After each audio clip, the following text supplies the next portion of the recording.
Good morning and welcome. I'm Jolie Wan and I'm here today to interview George Jones.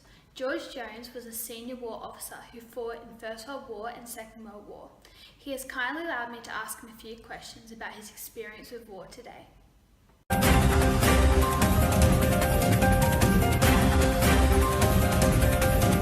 Hello George, how are you today?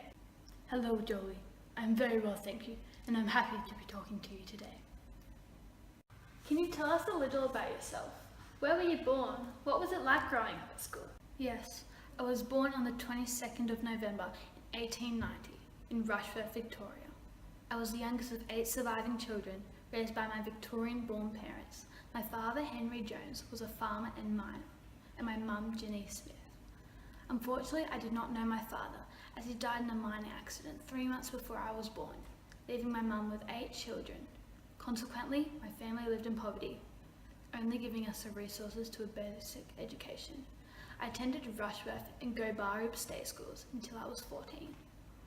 In the year 1910, I moved to Melbourne, where I studied engineering at the Working's Men College, where I also worked as a motor mechanic. Can you tell us how you enlisted in World War I? Did you choose to enlist or were you conscripted? Where did you serve and train? When World War I broke out in 1914, I was working as a part-time soldier, where I was serving for the 29th Port Phillip Light Horse. On the 21st of June, I then enlisted in the Australian Imperial Force, known as the AIF. As I had a background as a motor mechanic, I had the skills and the experience the Australian Flying Corps were looking for. After I successfully completed the trade test, I was posted to number 67 Squadron as the second-class air mechanic, and then to number 68. In January 1917, my unit was sent to England, where my personal number 4 Squadron, that I was captain of, continued to train for our combat in France. I was then promoted as a first-class air mechanic in April.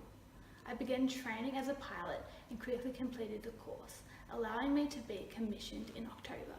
Can you tell us about your involvement in World War I? Did you feel you were successful?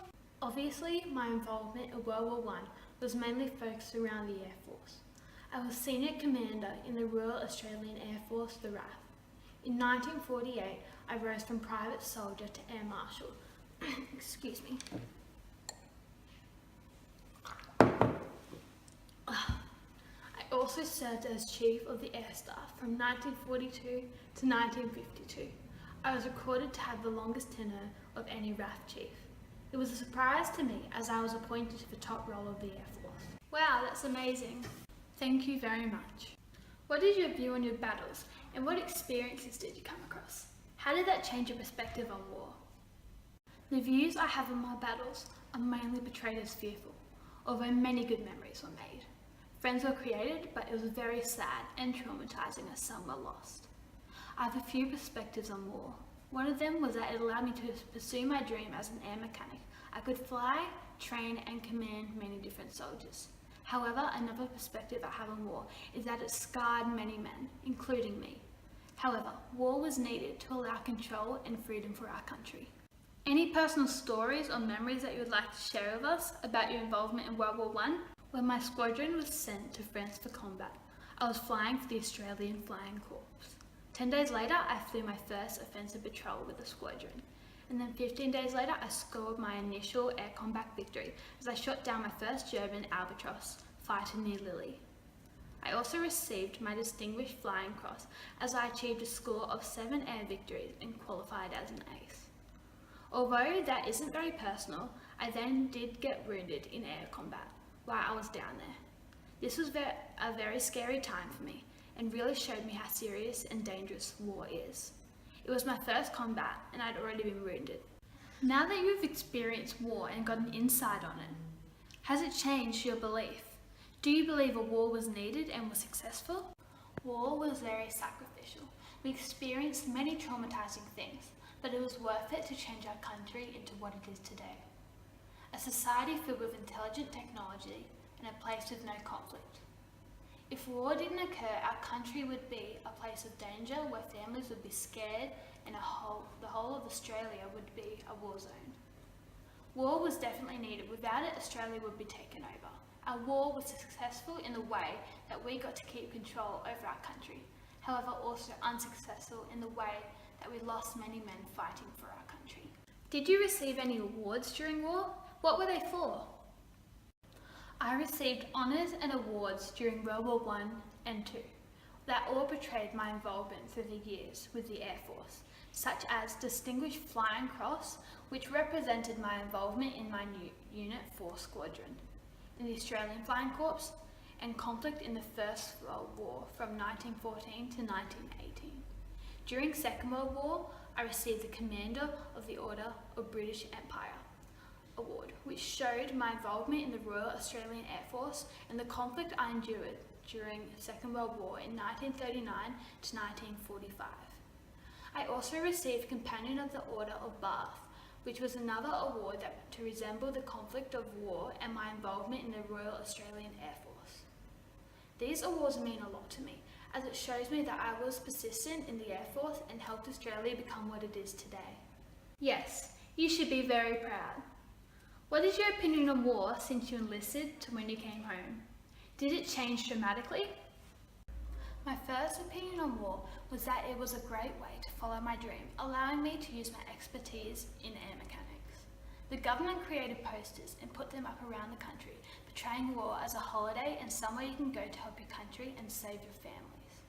I do agree that it helped to save our families, but it was tough and definitely not a holiday.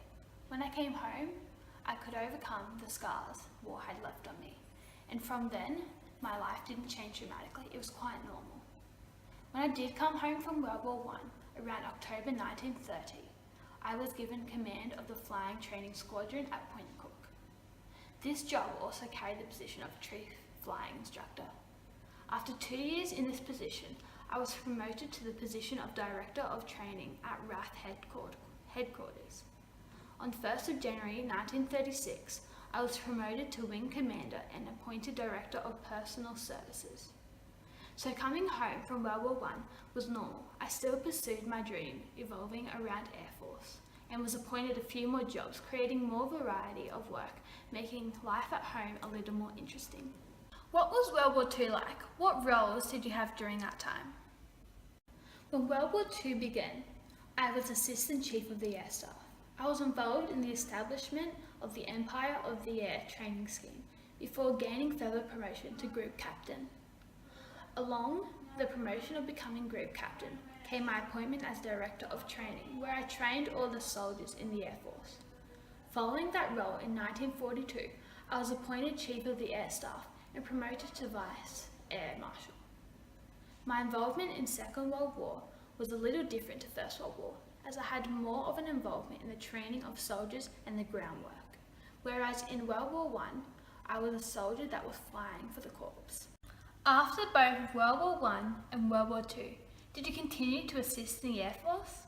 After both First World War and Second World War, I did continue to work in the Department of Air Force. I went on to represent the RAF at the Japanese surrender in Tokyo Bay. I then continued my trip overseas with the RAF operations to assist during the operations of the Berlin Airlift, the Korea War in Malaya.